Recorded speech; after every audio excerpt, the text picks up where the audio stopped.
What's up? Welcome in. Happy Friday here on the CHGO Bears Podcast presented by PointsBet. Use that code CHGO to live your bet life. Get $2,000 in free bets right now. What's going on? It's a remote Friday. Got our guys here, DeWitt, Nicholas Moreano. My name is Adam Hoge. Guys, quarterback news.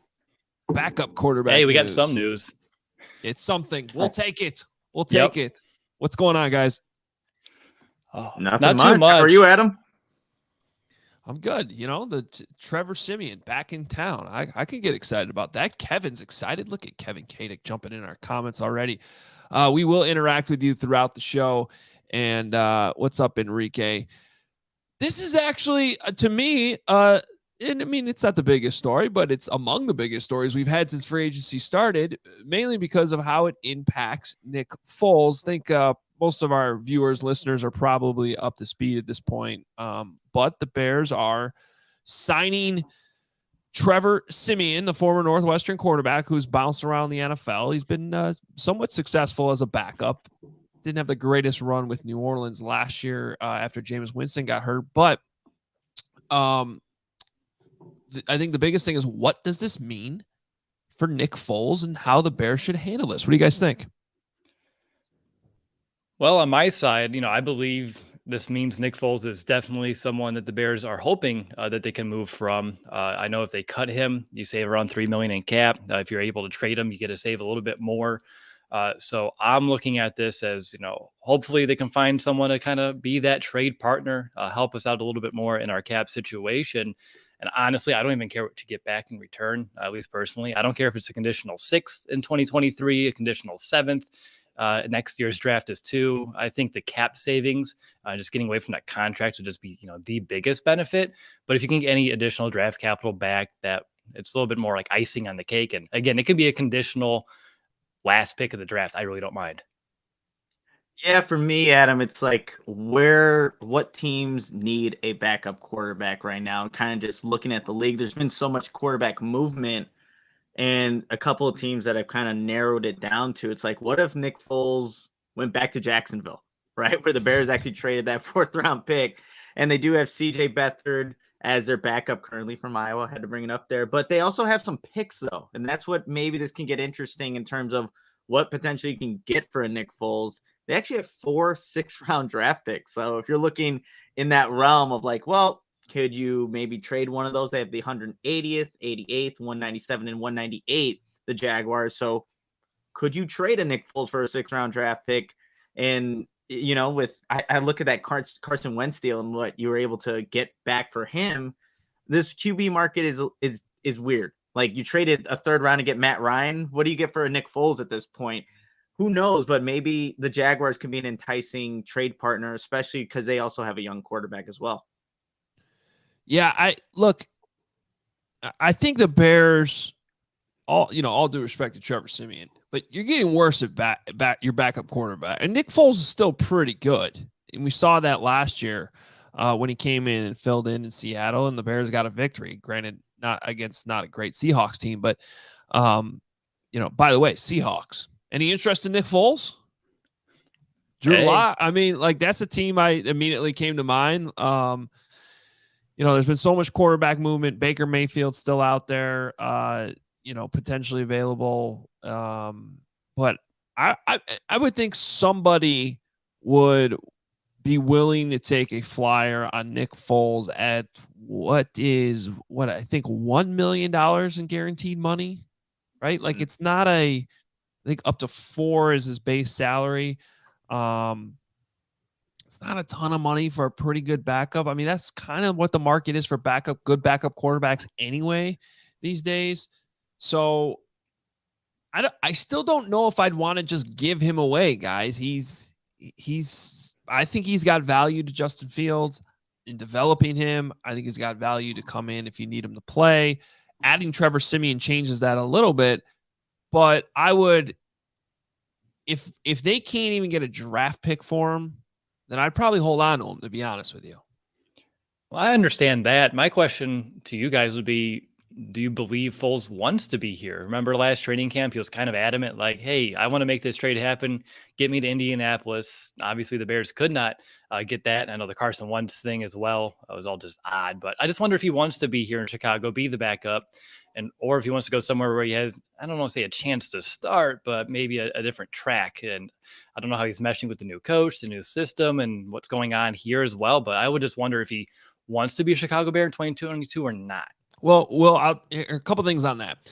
So one is I'm sure he wants to go be a starter somewhere. I'm sure he feels like he can still start in the National Football League. I'm sure that start he got and that win in Seattle helped fuel that going into the offseason too. My understanding of how things played out last year was that Nick Foles would ideally have liked to have been somewhere where he could start and play, but he didn't want to just go anywhere.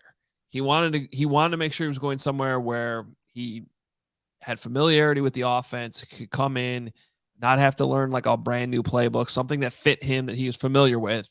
Now, you would have thought that Indianapolis would have fit that because of Frank Reich being there. But I also think Carson Wentz's presence there was enough that I'm not so sure Nick Foles wanted to go to Indy. I think he was just open to a trade if it was the right spot. And this is where I'm not so sure the Bears had to do this, but they did do this. They kind of honored that. Nick Foles did not have a no trade clause. They could have traded him anywhere. Like, too bad, man. You got to go learn some random new playbook. But they honored that and kept him on. So, of course, this is a new regime. This is a new GM. This is a new head coach. They don't necessarily have that same relationship that Nick Foles, probably had with Matt Nagy, Ryan Pace. So I don't know if that still applies. I don't know if Nick Foles can really be picky in this situation. But I also want to point out that we've already seen a little bit about what his demand might be based on some of the moves we've seen. Like, is Matt Ryan a better quarterback than Nick Foles? Probably. But you could have gotten Nick Foles for cheaper, right? Yeah, for sure. And you have that familiarity with Frank Reich. So if Frank Reich still wanted, and the Colts still wanted Matt Ryan, much more expensive, draft capital, all that, more than Nick Foles, like that I'm not saying nobody wants Nick Foles. I'm just saying that I'm not sure there's a huge demand out there at the same time. No, I don't think there would be. Oh, yeah. And I mean, kind of sticking with the Colts, I mean, honestly, they could use a backup. Like, if you're looking at just Matt Ryan himself, again, a guy that's going to work from the pocket, very similar to what Nick Foles will do. And you kind of look at who's on their roster outside of Matt Ryan. It's Sam Ehlinger and James Morgan. Those are their backups.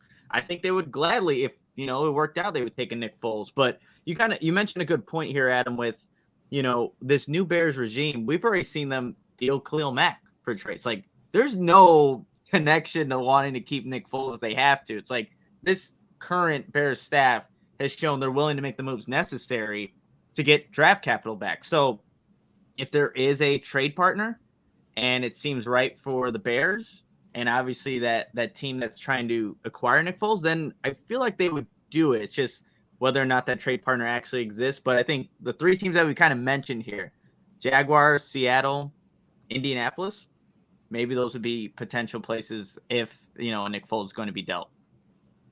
And I understand, Adam, your point about, having him in the building in a quarterback's room will help, like a Justin Fields. Like, that makes a lot of sense.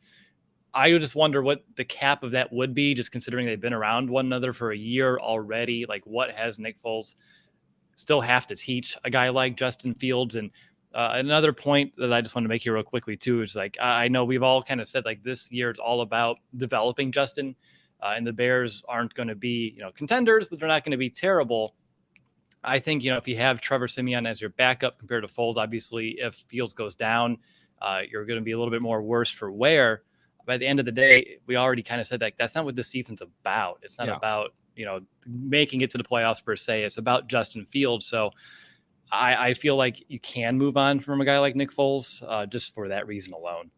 No, that's a good point, Will. And we sort of talked about that briefly the other day, this idea of, like, I hate the idea of just tanking the whole season because it's not good for Justin Fields. But then again, if Justin Fields were to get hurt or not be available, losing might not be the worst thing in the world. And so do you really need Nick Foles to come in just to maintain your probability of winning a football game?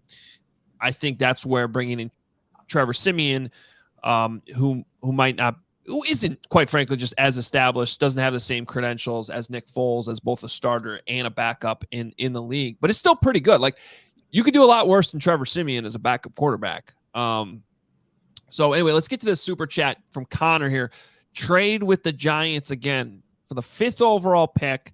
Give them Nick Foles, your 2023 first rounder, and a few other 23 later picks to get Garrett Wilson. Okay, love the creativity here. First of all, that is not getting it done, though. No way is that going to get it done. I mean, Nick Foles would probably be like a throw-in in that deal, not like a centerpiece. 2023 first rounder would just be the starting point. You'd probably still have to give up both second round picks too. Like, you'd have to give up a lot to get all the way up to number 5. And so I love the creativity. I just don't think that that's getting it done. I don't think I have to add anything further there. You're pretty much right on point, Adam. One more thing about Simeon, too, about what the Bears are getting in a backup, at least that I like, is the fact that at least he takes care of the ball, right? Like, he doesn't complete a ton of his passes, only like 57% in his career. But that 11-3 touchdown to interception ratio, if you're going to lean on defense in a heavy run game, if your backup can just take care of the football, like, you'll at least be in those games.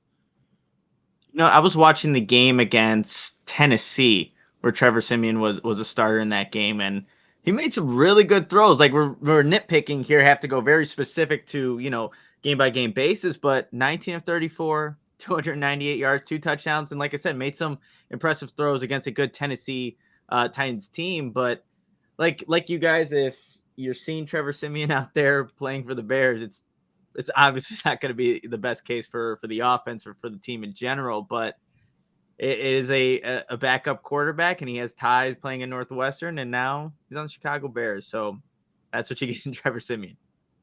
And I'd be a little concerned about Justin's durability overall, considering, the injury late in college, then last year dealing with a few. And I know he was beaten around like no other, and he's tough as nails. So I'm not trying to say anything other than that. And the lack of offensive linemen they've gotten him so far. Exactly. So that's another reason why, you kind of hold your breath right now when you kind of think about it. And you hope that you don't have to see a guy like Trevor Siemian out there. However, unless they go get some more people up front, you may end up seeing it come to fruition. And I don't think neither of us here on the panel would like that to happen. All right, I think we have another super chat on the quarterback situation here. This actually came from the Discord, which you can get to as a member. So sign up, allchgo.com, join, and you can get into the Discord. But would you guys be open to trading both seconds to the Cardinals for Chris Olave, knowing Fields has chemistry with him? I mean, this is a question I feel like we've addressed a few times now at this point. I think my official answer on this is, let's kind of see how the draft board's going, right? Like, this is a trade that you wouldn't really be making until draft night. I think it certainly hasn't helped. The Devontae Adams trade and the Tyreek Hills trade, they have not helped the Bears, because now you have the Chiefs and the Packers both needing wide receivers with multiple picks in front of the Bears before they even have one pick. But I still think with all the needs the Bears have, you have to be very careful. There's also no guarantee that those 2-2s just even get it done, depending on, where you are, who you're trading with. And I still think there's a number of wide receivers later that will still be pretty good options, as much as I do love the idea of Olave with Justin Fields, because that would be great. Yeah, and again, if this is Madden, sure, let's go ahead and get it done 100 times out of 100. But if you're looking at like mortgaging the future, and I know earlier this week I was like, yes, let's do it. But I'm already looking, I don't know, the Cardinals pick 23rd. Will Olave be there at pick number 23? Yeah, I know. There's some mocks that have him going like in the teens now. Yeah, like that's where I get concerned here with this one specifically. And if Olave is off the table, then I would hold put and let the board kind of fall to me. But yeah, If it was a video game, I'd do it. And it's not. And we were kind of fielding a similar question for like DK Metcalf with the 2 second-round draft picks. Would you maybe do that knowing like a known commodity, someone who's already been in the league, has shown some stuff already? You're trading 2 seconds for, yes, Justin Fields has chemistry with Olave, but still got to see how he does in the league, and I'm sure he'll be successful. But it's an interesting question. If the Bears didn't have as many holes throughout their entire roster, it would be a different I think an answer that we'd be giving. Like, yes, go get your guy, go get your number one, but that's not the case for the Bears where they currently stand and where their roster is at right now. And hey, it doesn't matter which round you draft a receiver. You either hit or you miss. You know, there's guys that we drafted in the top 10 that was a big swing and a miss. And there's guys that fell to the second round, like an Alshon Jeffrey, that ended up being, pretty capable. And heck, we all know about Darnell Mooney in the 5th round too. And it's a deep class. So patience, again, may end up paying dividends for Poles and the Bears. Brandon says that Foles wants to slice and dice elsewhere. Love the pod. Appreciate that, Brandon. Yeah, he's slicing and dicing up those third stringers last year in training camp. That was fun. That's actually, I got to say, that was one of my favorite press conferences ever. What a change of pace it was to have a quarterback just walk in there and like say it exactly how it is. Nothing was off limits. Yeah, let's talk about getting traded. Let's talk about, Andy Dalton coming in and Mitch Trubisky leaving and drafting Justin Fields. That was awesome. I got to say this. I got a lot of respect for Nick Foles, man. Nick Foles is, quite frankly, like a little bit of a overachieving quarterback in the NFL who won a Super Bowl MVP. And it really has taken advantage of almost every situation that he's been given, with the exception of like the Jaguars, which wasn't completely his fault. He got hurt.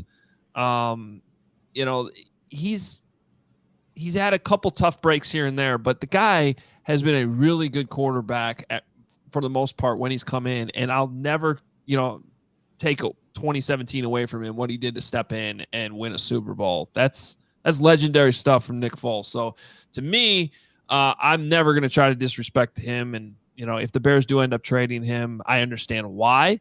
But whoever trades for him, or if they can't and they have to cut him, or however this plays out, wherever Nick Foles is next season, I think that team's getting a heck of a minimum backup quarterback.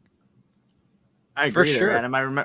I'm glad that you brought up the Nick Foles press conference, because this is our first year, last year being credentialed and being at those press conferences, but that one stands out above them all. Like just being after he got done and when he left, you're like, wow, Nick Foles was fiery, let it all out, was very, candid with what he was saying. And it's like, man, that's somebody who's obviously been through a lot. He's done a lot in his career, and, now he's at where he's at. But yeah, no, that was definitely one where afterwards I'm like, okay, Nick Foles. Okay.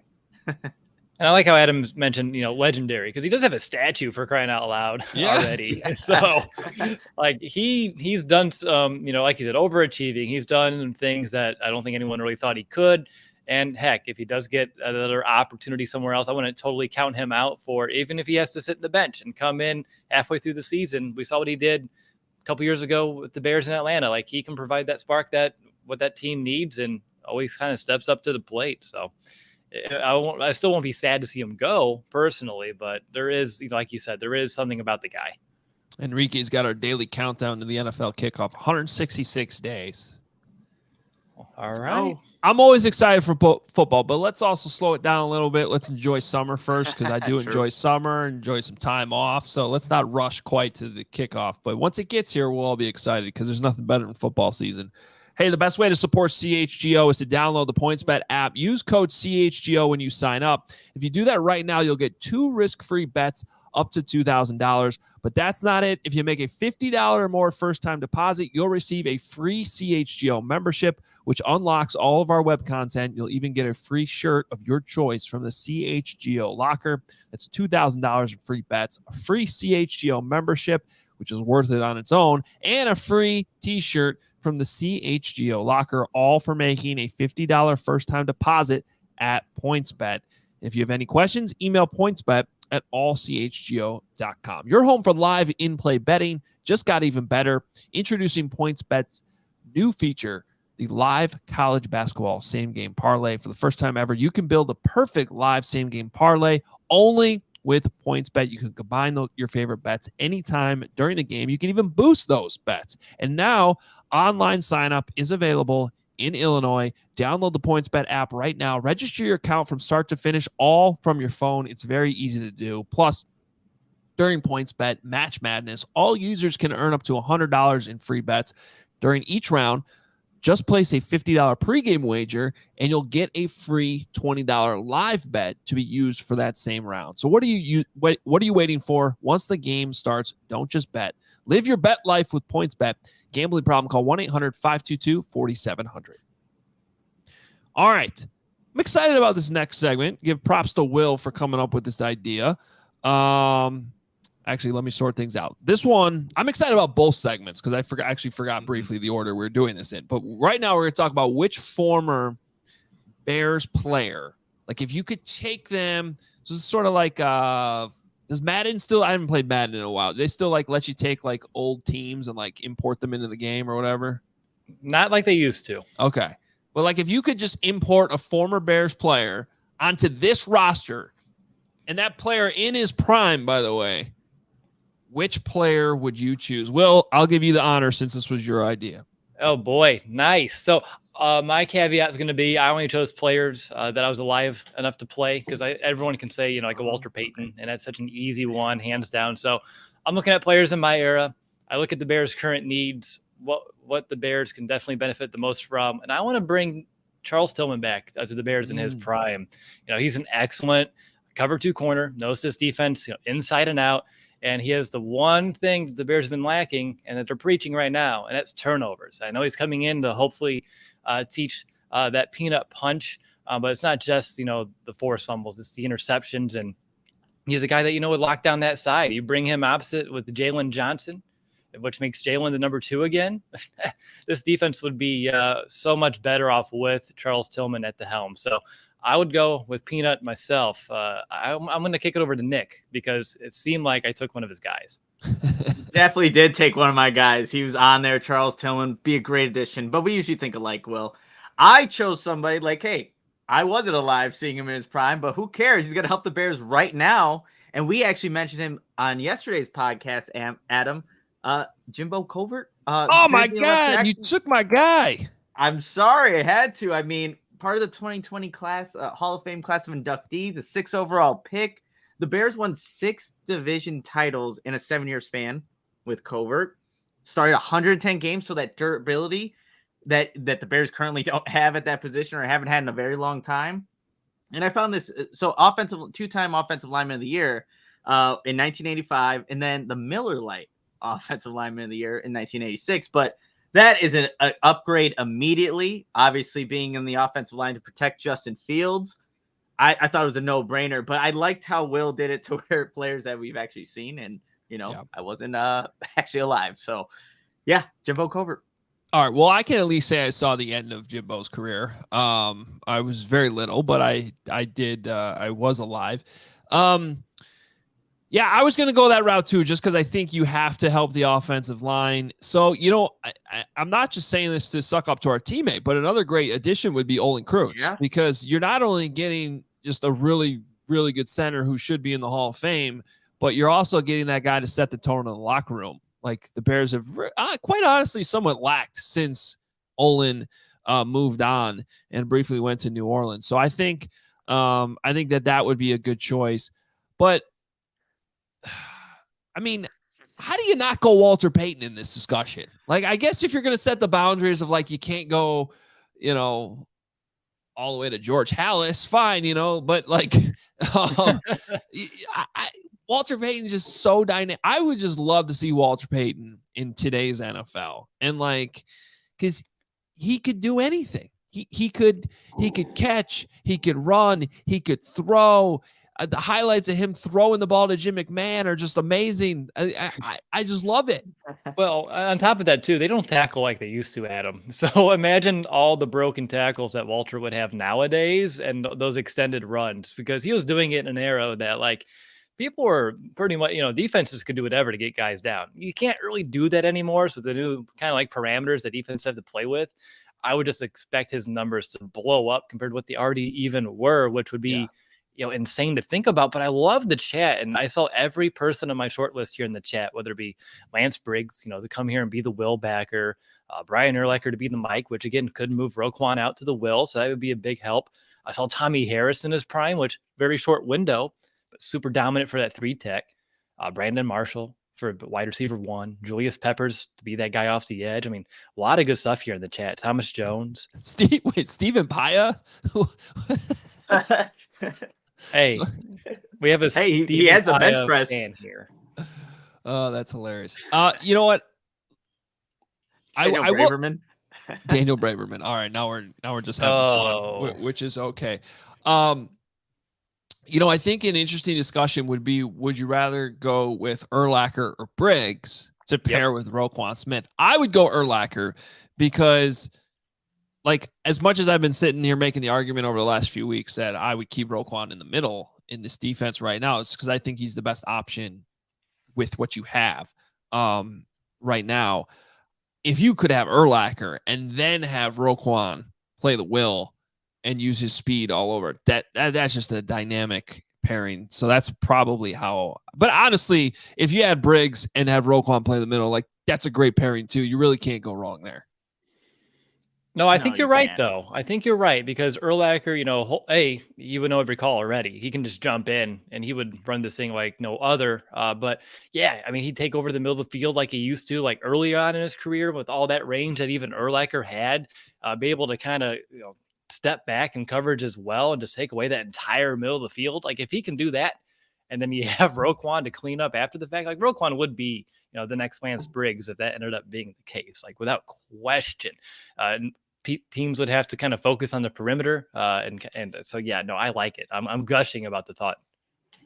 I see Devin here's Devin Erickson said Devin Hester. And as much as I would love to see Devin Hester on this Bears team, the punt return game, the return game just isn't what it was back then. So, like, how many opportunities is Devin going to get? And who knows? But obviously a dynamic, the greatest return man of all time, and he'll get his time in the Hall of Fame once that happens. But I wonder if the impact of Devin Hester is just minimized in today's NFL as opposed to when he was playing, where anytime that guy got the ball in his hands, it's like there was a chance, which was so fun to watch. Would we be able to bring Devin back into time and like clear the memory of everyone so they know, like, they don't remember the fact, like, you don't kick it to Devin, so they do kick it to Devin? Because if you brought him and you just kind of like, pasted him into this team, everyone's going to know, like, we don't kick to that guy. So the impact would be minimal for that reason. True. You know what's, I would add Devin Hester in a heartbeat. Some of these other names that are popping in are great. Mike Brown would be a great choice. Because again, we said and we should caveat, like, because a couple people have thrown out Orlando Pace's name. Because, like, yeah, if you can get a Hall of Fame Orlando Pace, it's got to be like at their peak of when they played for the Bears. But Mike Brown, when he was Mike Brown, he really could have had a Hall of Fame career, in my opinion. If he stays healthy. The hardest one, because I saw Craig Krenzel. I'm sorry. We talked about Craig Krenzel last week. I wanted to go wide receiver, but that's a tough position to, pull somebody back. The Bears just have not had great wide receivers over the years. Like, do you go Willie Gault? Obviously, I don't want to disrespect Tom Waddle. I'll take Waddle in the heartbeat, right, guys? But the guys on that list are really Brandon Marshall. That's the one. And that's why ultimately I went with Walter Payton, because I'm still trying to add a dynamic weapon that can help Justin Fields. And of all those choices, you got to go with 34. You do? Ooh, obviously, like I said at the top, like, Walter's a given. Greg Olsen, though, tight end, if we can reverse that trade, that would be fun to kind of, as long as he can bring back the hair. I missed the locks. That was great. I remember being at the Seattle Seahawks playoff game and seeing him just catch that touchdown on the streak over the middle of the field. Soldier Field was electric. It's the last playoff game they won at Soldier Field too, which is pretty sad. But Greg Olsen in this offense with giving Justin Fields he liked using the tight end at Ohio State. Give him a nice deep threat like Greg Olsen. That's definitely going to help. I saw Bernard Berrien That's always a fun one. I know he came up real clutch during that Super Bowl run for the Bears, especially in that Saints game. Heck, even the Seattle game too. Bernard Berrian, someone that definitely goes underrated, I think, as time passes and in his impact in Chicago. Of course, quarterback play didn't help him out too much. With better play back there, could have had a much stronger career, but I thought his impact was good. And Johnny Knox 100 times in the chat. Can't forget about him. Yeah, so that's a fun little exercise there. We are going to also in a few minutes here take a look at some of the best and worst draft picks in Bears history. But real quick, I wanted to touch on some NFL news or some rule stuff, which you guys know that I like a lot. But the owners' meetings are happening next week, and as the league usually does, they released the final rule proposals and bylaw proposals that will be addressed and voted on in next week's league meeting. So the competition committee will meet, then the owners will vote on this stuff. The biggest thing, the headline definitely is a possible change to overtime. And it seems like there's enough momentum here, guys, that this might actually happen. Now, I think there's a few different things here. There's a few different possibilities. I mean, one of the proposals that I sincerely doubt will happen is the Tennessee Titans proposal, which is both teams will get a possession in overtime with one exception, which is if the first team scores and goes for two and successfully converts it. See, that's what I like. I like that one, because then you get down there and you have to make a decision. Do we punch it in and win this game, or do we trust our defense a bit with a longer field? I think that puts a lot of just strategy behind it and, gumption. Like, you have to really trust to get it in there or not. And then if you miss the point conversion, then you're really in a bind, because then all they need is 7 and you win. But the problem with that, I don't disagree with anything you just said, but the problem is it doesn't solve the issue that's been at hand, which is both teams should get a possession. Like, so I'm with you on that, Will. I understand what you're saying, and I don't hate the idea on the surface, but let's say that plays out in that playoff game, and it's still the same problem. Josh Allen doesn't touch the ball.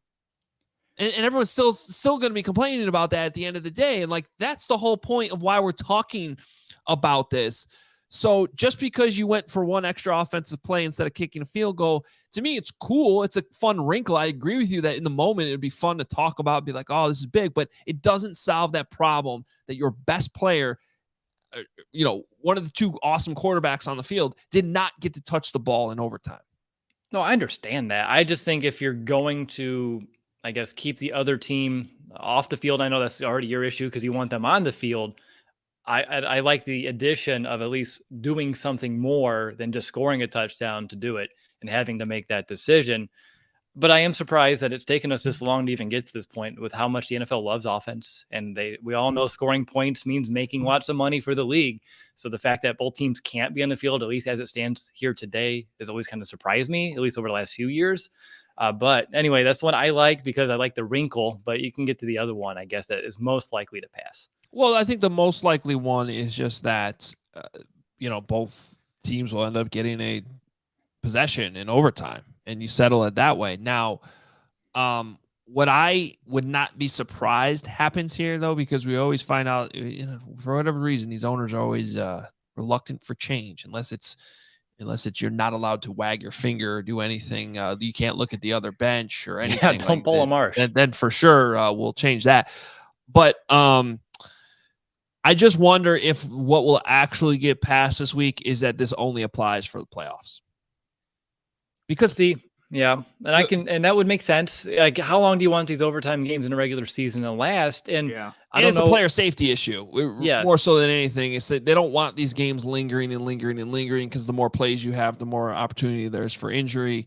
So I just have a feeling that they won't go all the way and they'll just say, okay, in the playoffs, this is how it's going to be. And I don't necessarily like having two different rules for regular season playoffs, but hey, at least that would be a step in the right direction, I think. Well, hockey does that, right? With the shootouts versus continuous overtime. Yeah. So it's not out of the, realm of possibility.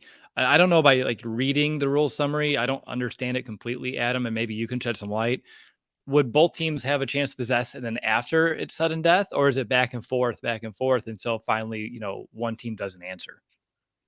No, I believe that it would just guarantee a second possession. And then from that point on, it's just the scoreboard. So I guess to answer your question, yes, it's sudden death as soon as that second team gets possession of the football. Okay. See, and then for my thought would be, say we're going for this playoff game, right? So Josh Allen got that opportunity, went down and scored, and then Mahomes went out there and did it again. And then we're almost at the same spot where we were, one drive ago, where Allen can't have an opportunity to at least answer and keep himself in the game. Right. But I mean, so the Chiefs went down and scored touchdown, right? Mm-hmm. And then so the Bills would have to go do that. Otherwise. Right. So let's say they did, and then Mahomes again marched back down. Yeah. And then Allen's on the sideline. And then I feel like it's the same predicament. Oh, I see what you're saying. Yeah. Like I feel like you're just in the same spot. Someone play defense. Which gets back to my but this gets that's a fair point. Someone get a stop. But this gets back to my biggest problem with overtime is that it shouldn't come down to a coin toss. So my counterpoint to you, Will, is I agree that's still sort of the same problem. They don't get equal possessions. But if the equal possession advantage or non-equal, whatever, unbalanced possession, however you want to put it, advantage goes to the home team because they earned that right to host the game based on the regular season, then that's a little bit more fair. You'd be like, okay, well, yeah, they are the home team. They should, and that's how I've always felt about it. I do not understand why this comes down to a coin. Every other sport has built-in home field advantages. There's no reason why that can't be the case in football, where the home team gets the choice of getting the ball first or not getting the ball. And I would argue even at the beginning of the game, it doesn't have to be overtime. Like that should just be a thing. If you're the home team, you get to basically win the coin toss every time. Why are we flipping a damn coin? It makes no sense. At that rate, we may as well play rock, paper, scissors too. Like it's pretty much the same thing. It's chance, and at least then two guys would have a chance to make a decision there, but instead of just a coin flipping. No, and we can go even further, on other episodes about how technology can improve the game. Whether it be the microchip in the football, like it's 2022. Mm-hmm. Let's not be so stubborn with this, and let's find ways to continue to improve the product. I can give you all kinds of stories from my days on Northwestern sidelines of how they spot the football. It's like the most ridiculous thing ever. Like when you actually watch it up close, you're like, they have no idea where they're spotting the ball. They just put it down. Yeah. I mean, I was covering high school games this past fall, and my goodness, I'm like, I had it jotted down, like, you're at the 35. How did that ball get to the 39? Like, where are you getting these extra 4 yards from? It's insane sometimes. Yeah. Well, we'll see where that goes this week. There's a couple other smaller changes that I like number 3. What's that one? Oh, no, sorry, not number 3. I like the bylaw for the 2022. So number 1, the bye competition committee that prohibits the clubs that are in the playoffs from signing players that have been terminated by teams that are out of the playoffs. So that way they can't keep adding players to their roster from the league while they're already in the playoffs. I think that's nice. It keeps some integrity there once you're already in the dance, so to speak. I like that one. The last one is actually got a connection to the Bears. This has to do with, it's a little bit more boring, but it has to do with front office additions. And multiple teams are behind this. Baltimore, Buffalo, Philly, and Tampa Bay. They basically just want it that you can't essentially do what the Bears did with Ian Cunningham. You cannot. So GMs, yes, can move around right when the season's over. But other than that, the secondary, like front office personnel, cannot be you basically give the teams the right to deny interviews until the draft is over. So just the easiest way to explain this is instead of the Bears being able to bring Ian Cunningham over from the Eagles right away as their assistant GM, they basically would not have been allowed to talk to him until after the draft. And then after the draft, there's a mandated period through June 30th where teams would actually wouldn't be allowed to block at all. It would just kind of move the calendar a little bit so the teams could get through the draft before losing key personnel.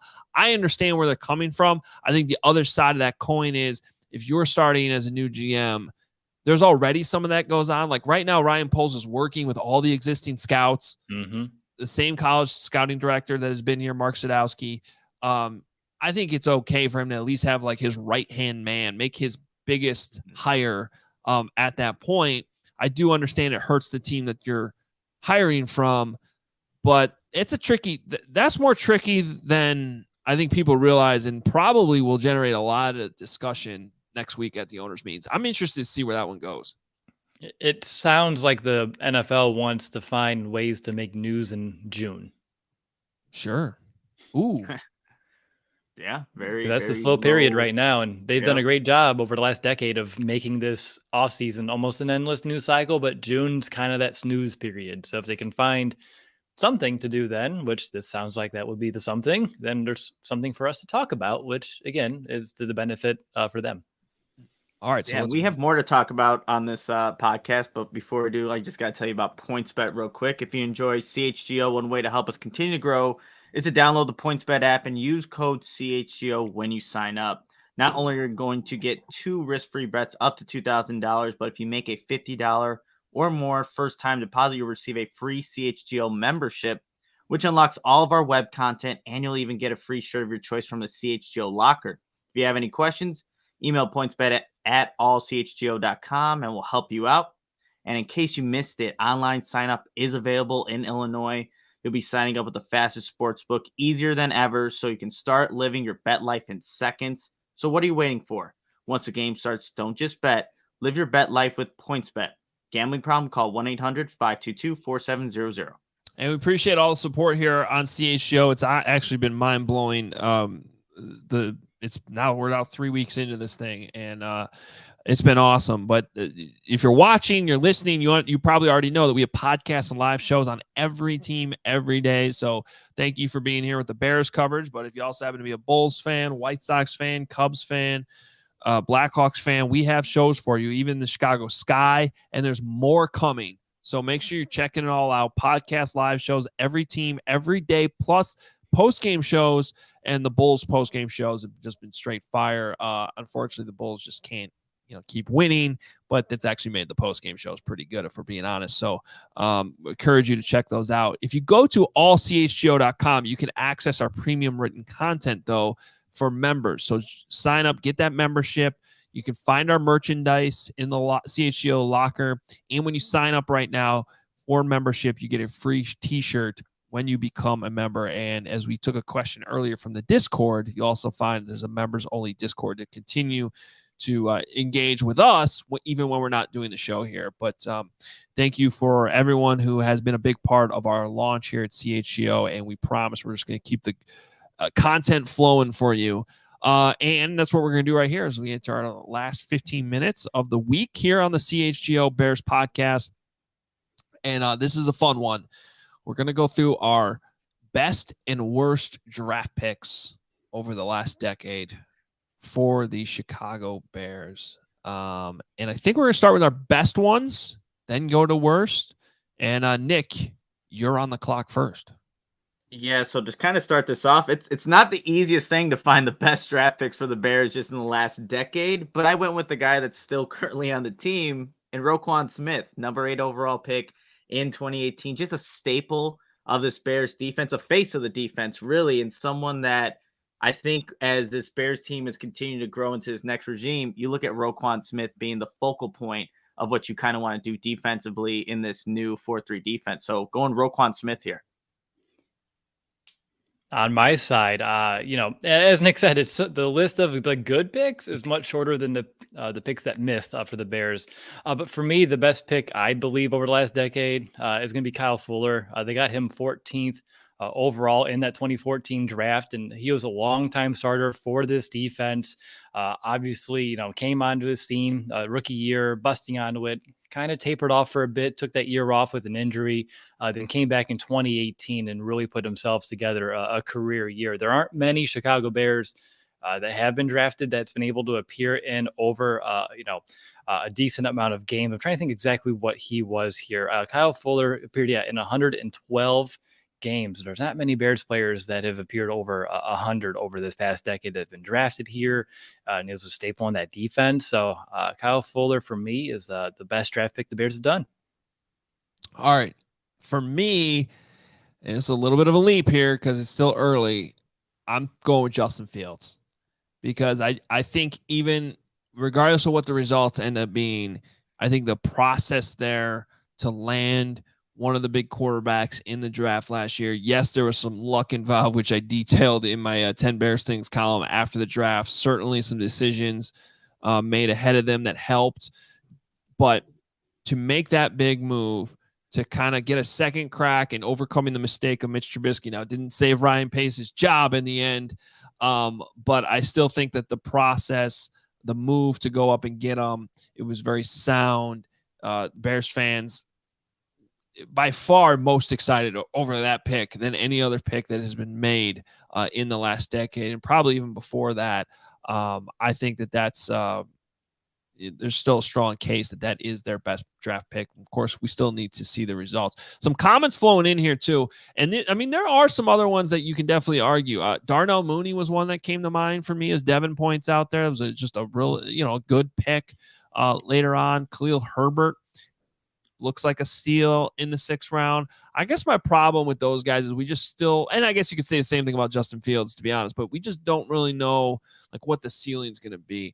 I'm picking Justin Fields on the premise that I believe he's going to be the answer that the Bears have not had at that quarterback spot in a really long time.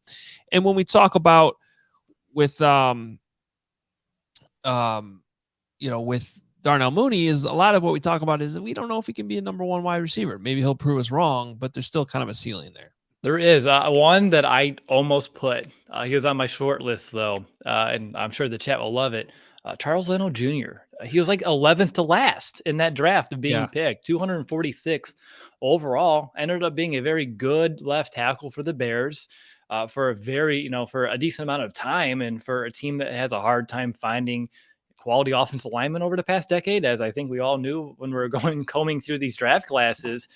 Finding a guy like Charles Leno Jr. when they did, again, 11th to last in that draft. He was only 10 picks away or 11 picks away from being, Mr. Irrelevant that year. So he's someone that overachieved compared to where he drafted, more so than I think any Bear over the past decade. So he's another one that I would give at least an honorable mention to. I'm glad you said it, Will. Yeah, sorry, go ahead. I had him also on there. Yeah, I had him also on there, but I was like, okay, someone's going to say Charles Leno Jr., and then the chat's just going to lose it because it's starting. Again, it's starting, yes. But no, I completely agree with that. The Bears have not had stability there at left tackle. And, even though he's a 7th-round draft pick, had some ups and downs as any 7th-round draft pick probably would. He was somebody that kind of provides some stability over there. All right. I do have to take exception, though, Will, with your best pick. Why so? Kyle Fuller might be among the most overrated players that's played for this team in the last decade. Now, first of all, I think that might be a little strong, but I think one thing is the fact that he even appears on this list shows you the Bears have not drafted well enough for the last decade. All right, so that's one caveat. It's not your fault. This is it's tough to find some great draft picks, quite frankly. But Kyle Fuller, a lot of the argument with him is just that he played and started a lot of games. He was never a true shutdown corner, and really only had that one great season in 2018. And so, if we're going to put Kyle Fuller in a discussion, I think I can make an argument that Eddie Jackson deserves it over him, because if we're going to go off of one season, Eddie Jackson was a 4th-round pick. So, there's better value there. Kyle Fuller was a 1st-round pick that really, it took him a few years to really settle in. He missed all of 2016 with a kind of a disagreement with the team over his knee issue. Then I give him credit because he became a very solid starter and had an outstanding 2018 season. But I never felt, and you saw it last year, did they really miss him when they let him go?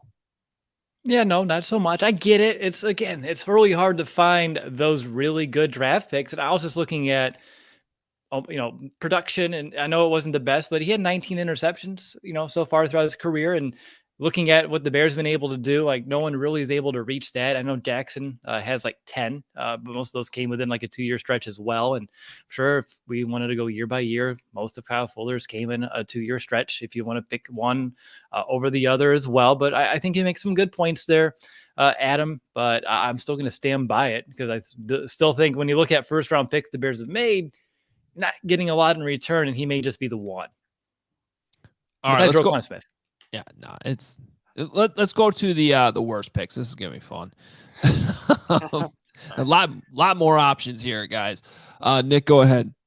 Yeah, I'll start this off, and I'll go with the obvious one. I'll go with Mitchell Trubisky here, number 2 overall pick in 2017. Just knowing what the Bears gave up to go get him, the 67th overall pick, a 4th rounder, a 2018 3rd rounder, and the thing that still strikes me to this day is that the Bears felt like that needed to be the guy. Like they didn't feel comfortable with any of the other two, Deshaun Watson or Patrick Mahomes, potentially just falling there at 3. So the evaluation that the Bears had on Trubisky to go up and get him, that's where still to this day I'm like, man, like Deshaun, he was so much better than Deshaun Watson and Patrick Mahomes that you needed to move up. And obviously we're feeling the trickle down effects from that trade, and that's why Justin Fields is here, which maybe that the Bears are better for that, but I'll go with Mitchell Trubisky as my worst. Wow, you changed your mind, huh? Yeah, you changed your mind. You're messing with our producer Steven. Because that's right. I Kevin. Okay, so in my notes I have Trubisky there, and I didn't even go with Kevin White, but I guess on the fly just change it. No, it's come on. There's so many options here. It's all right. We'll talk about Kevin White in a second, but Will, go ahead. Yeah. So my worst pick, it's one that still has me ripping my hair out. It's going to be Shea McClellin. The Bears got him 19th overall. I had no plan on how to use that guy whatsoever. Is he going to be an outside edge? Is he going to stand up? Is he going to be put his hand in the dirt? We'll try him at middle linebacker. Like the fact that you draft a guy that early, couldn't find a role for him, one that he can actually succeed in. And there was a guy named Chandler Jones available who was picked, just 2 picks later. He went with Riley Reef tackle. Harrison Smith was available, just to name a couple of guys that went like right after good old Shea McClellin. And then, I don't know. There's just so much I can say but not say about the guy. But I definitely think that was one of the biggest mistakes the Bears have made draft-wise over the past 10-ish years. Yeah, I'm not going to argue with you there, Will. That's definitely high on the list, especially because, as you pointed out, like it didn't fit the scheme to begin with. Nope. When they drafted him, it just made no sense. All right, mine is Adam Shaheen, 45th overall pick, same draft as Mitch Trubisky. I'll never forget, and I always talk about this every year when we finally get our eyes on these draft picks. First impressions are so important to me. And, one of those was last year with Justin Fields. I got this chance to see Justin Fields in person a couple times in college. And I remember both times I saw him in person, I was like, man, this guy's big. And then when he walked on the field last year at Hallis Hall for rookie minicamp, I'm like, oh man, there's another reminder. Like, this dude is way bigger than you think he is. With Adam Shaheen, I'll never forget watching him. This guy just looks awkward.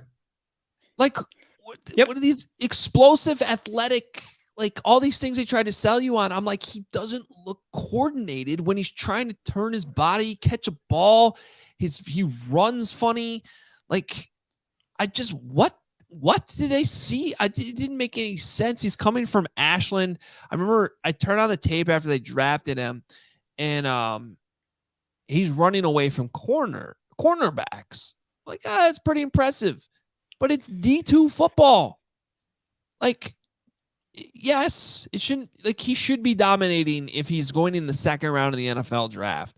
And really, the bigger problem is, like, here's a handful of names that were drafted after Adam Shaheen. Okay.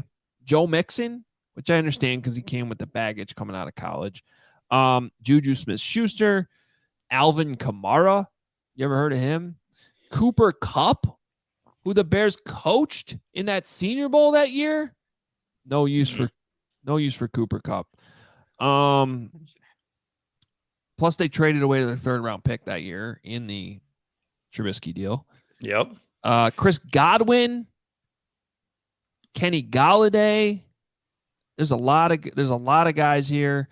And then the worst of which, because it is the tight end position, George Kittle. Which Nick knows all too well. All too well. Adam, is there a reason why you didn't choose Gabe Carimi? I don't know if there's a reason why or not, but I'm just curious. I thought he would be mentioned. See, here's why, but this brings us back to Kevin White, because part of the reason why I can't completely go all the way with Kevin White is sometimes when the injuries bite you, sometimes there's bad luck involved there, right? Now, I do think there's a strong case with Kevin White in that if you really look at the evaluation coming out of college, he did not run a full route tree. There's a lot of projection there, a lot of traits that you were just trying to hope. And I have to say, I can't tell you how many camps where he actually was healthy before he got hurt again, where he still wasn't getting open. He still wasn't making tough catches. He never, even when he got back from some of those injuries and was in training camp, which I know the fans don't always get to see, he didn't look like a number one wide receiver to me at the NFL level. So I'm willing to go there with Kevin White. I mean, Gabe Carimi is a strong choice too. I just think people forget that when Gabe actually started at that rookie year, and granted it was like only 2 games before he got hurt, he was their best lineman. Yeah, he was playing well, and I know it's just I was looking at how players panned out overall. Yeah. But again, I know you can't really knock a guy for getting injured, especially with Gabe was his knee, right? And like it was hard for him to come back with that. So I get it. I just figured there may have been like a school connection. You didn't want to go there, but I know we're running short on time. I have 2 Bears draft trivia questions to kind of run past both of you. So can either of you name any of the 3 players that the Bears have drafted in the last decade that never appeared in a single NFL game? Just looking for one out of the 3. Brandon Harden. Yes. Can you keep going? So draft picks that never appeared in a single game in the last decade. So they could be Jordan Morgan. That's 2, 66% of the way there. Looking at these. And it's just in the last decade? It is. So you had Brandon Harden. The other one does share the same draft class. As Harden. That was a bad draft class. Yes, it was. Evan Rodriguez? No. That's good try. That's a good guess, though. Because that's the same class. It was the corner they drafted in Greg McCoy from TCU. Greg McCoy. Yes. Good job, guys. Yeah. So only 3 Bears in the last decade that never at least played in a game. I feel like you should have at least no one on that list. They should at least appear in one game. If it's not for the Bears, someone else. Yeah. It does happen, though. It does happen. Yeah. All right, last question. Since 2009, which drafted player has appeared in the most games for the Chicago Bears? Since 2009. Cody Whitehair. Ooh, no. That's a pretty good one. Was it Leno? Ooh, close. Similar. Pat O'Donnell. Yes, 128. Leno was second with 119 games so far in his career. So again, if we want to look at longevity and what people have been able to accomplish, 2 mid-round picks, I know one's a punter, and 1 last-round pick in Leno Jr. But yeah, if you go to 2008, then you have guys like Matt Forte, who of course has been up there as well. But just looking at the last decade, like the fact that there's only 2 guys that have appeared like in 100 games really since, and Kyle Fuller as well. I know obviously the closer you get, the less chance they can have 100 games because they haven't played in 100 games. But that's not like an end all be all number for me. But just looking at a lot of these guys that just never even panned out or never even got close, it's just incredibly awful. All right, a couple of things we got to cram in here right at the end. First of all, we got 2 super chats. So let's. One is to bring back Cuddy to Mentor Fields with a cigarette in there. Yeah, great idea. Smoking Justin Fields. Sure. Yeah, I like it. And will Pohl sign any good free agents on offense this year? Slow moving. We'll see if anything happens at the owners' meetings next week. I'll be down there in Florida. These guys will all be keeping the show going. I'll be jumping on too from down there at the owners meeting. So make sure you're tuning in next week because whatever happens, we're going to hear from the GM. We're going to hear from the head coach, hear from George McCaskey even.